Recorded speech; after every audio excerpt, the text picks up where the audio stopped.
howdy. So my vacation got cut short by Hurricane Irene. I was out at Carolina Beach in southern North Carolina, and we were planning on staying out through today and driving home, and we cut out a day early. We waited till the last minute to make the decision, but we cut out Friday. So I took yesterday and relaxed because I drove until 3 in the morning, and today figured I'd come down and get some stuff done. Got people coming up next weekend, so I wanted to get some last minute preparations done. But I want to start with my little, I picked this up last year. It's a brush cutter with a home light. What is this? I think it's an XL101 or 102 engine.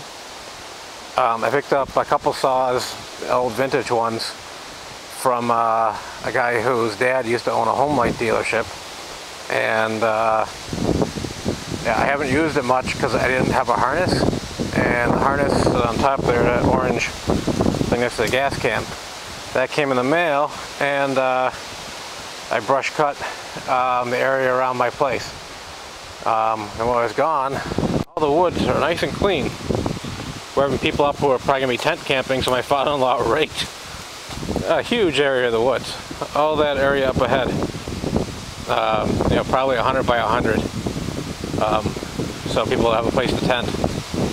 But I'm going to walk over to the area where I've used the brush cutter and show you that. This area over here is the area I brush cut all the suckers. We had cleaned this up last year, and it does a good job. The engine's a bit finicky, and the carburetor likes to wander, so you got to readjust the needles more often than I'd like. But I was able to clean out this whole area over here. I left the ferns in the back, but all the suckers I got up. This is right next to our fire area over here. It's windy as all heck, so I'm using my shirt to try to muffle the wind sounds. Hopefully it's working. Yeah, the microphone isn't really placed well to be muffling, so I'm not sure how my voice is going to sound or anything until I actually bring on the computer tonight. But yeah, this is not a huge area, and if you're using a brush cutter like that that's based on a weed eater, definitely long pants. I'm wearing shorts, and my legs are all chewed up from pieces of crap hitting them, and then if you hit the ground, the dirt flies back at you. So long pants, and then ear protection, eye protection, all definitely a must. I have the ear protection and I wear glasses, so but every once in a while something would hit me in the face. So if you're really safety precautious, going so far as a face shield probably wouldn't be bad. But just to give you an idea of the wind we're getting, one of my wood piles here blew clean over.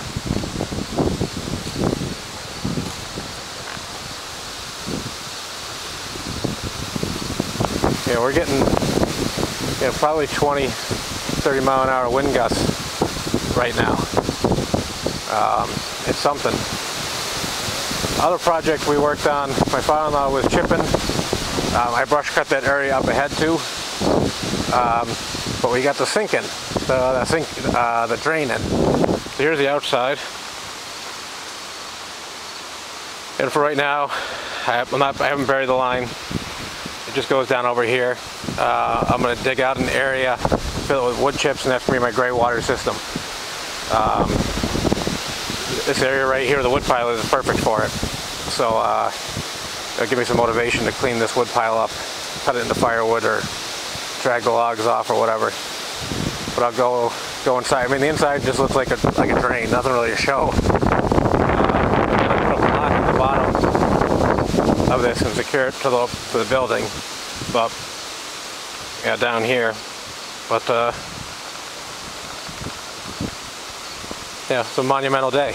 We can actually wash dishes in the sink. So that pipe was an old well water line Here's the well head we cut off of it.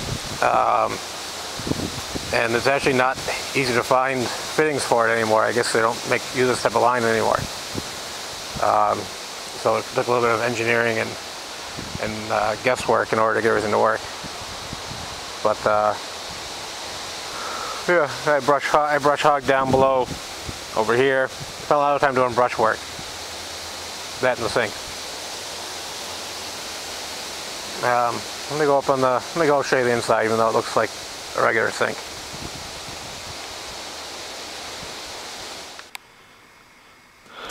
Like I said, looks like a regular sink. I got the clips in, the long ones I didn't have last time. Those are in place. Down below, standard plumbing. Got a caulk around the fittings. Going through the wall, but yeah, you can dump water down the drain now. Monumental day. And then go on the front porch, and I'll muffle the microphone again, so hopefully the audio doesn't get all broken up with the wind. But we got new grill. I'm gonna muffle the audio here. It's a tailgating model from Brinkman, 4-burner, that you can fold up like that. And we had an old one, and the problem is it's a full-size grill until the end of the season. Well, what do you do with it? This one here we can fold up and put someplace. So we still haven't fired it up yet. I think I'm going to fire it up before we leave today. I still want to go across the street and do some more trail work today too. There she is. We put together, lit it up. The wind's a bit excessive. The electric igniter don't seem to be working. I'm curious if it's just because of the wind. But if on a non-30-mile-an-hour wind day it don't work, I'll take a look at it further and see what's going on. You can hear it sparking, but it ain't igniting.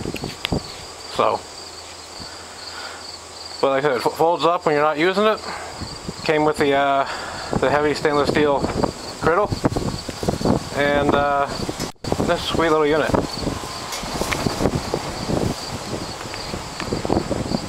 After we use it a little while, I'll let you know how I like it. But it's nice to be able to fold it up and put it away when we're not using it. The first little thing was the lips that hold the grease trap in the bottom were bent. Not a big deal. We bent them back into place, and we'll hit them with some high temp paint. But it's a good looking camp grill. So like I said, now we're going to go play with something else for a while and I'll check back in.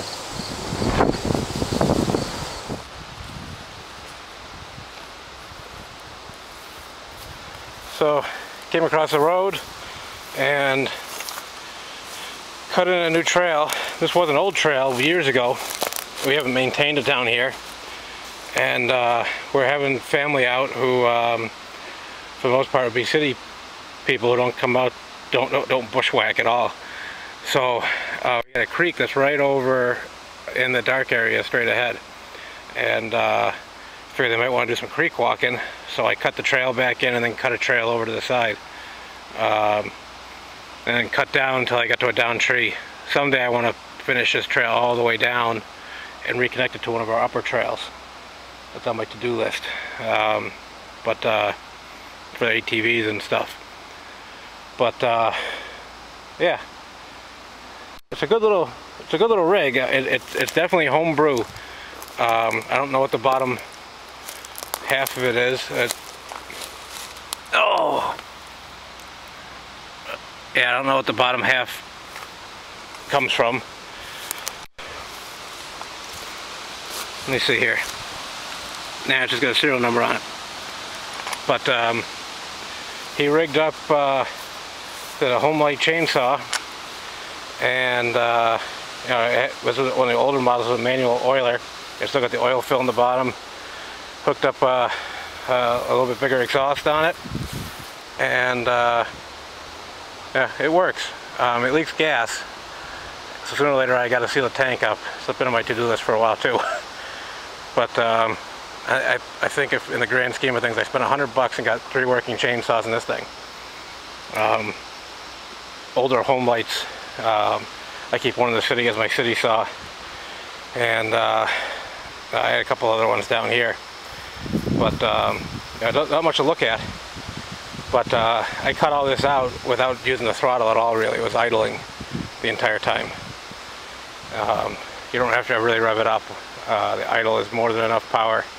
This is a 56cc engine, so by weed whacker standards, this thing is huge. But yeah, it's a good little unit. I gotta get a carb kit for it. I have to reset the needles just about every time I use it. It's one turn out, both needles, but they seem to flutter a little bit. It doesn't run well if it's not basically dead on that one turn. But like I said, it's a good little machine. This is the area across the road from our property, and right up that way we got a tree stand waiting for bow season. It's about 40 yards into the woods. The deer come right up that way. They also come up these trails, so you get good coverage on this whole area. And our property runs to the base of the valley, about halfway over.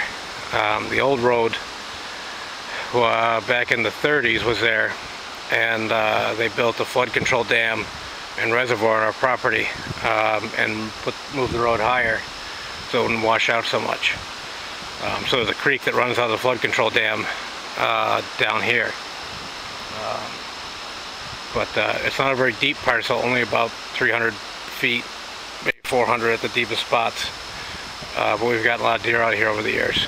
They come up in this area here, run the creek up to higher ground, or they run these trails. I got mine last year right on the trail. So it's a nice little area for hunting. I'd like to eventually get developed a little bit more for ATV use, but that's a future project. So I'm going to pack it on in, and next weekend we're going to have 20 or so people come up, and some of them are going to spend the weekend, some are just coming for the day, and should be a good weekend. Hopefully the weather holds out. But until next week, because I'll do a video next week, of course, too. But until next week, thanks for watching.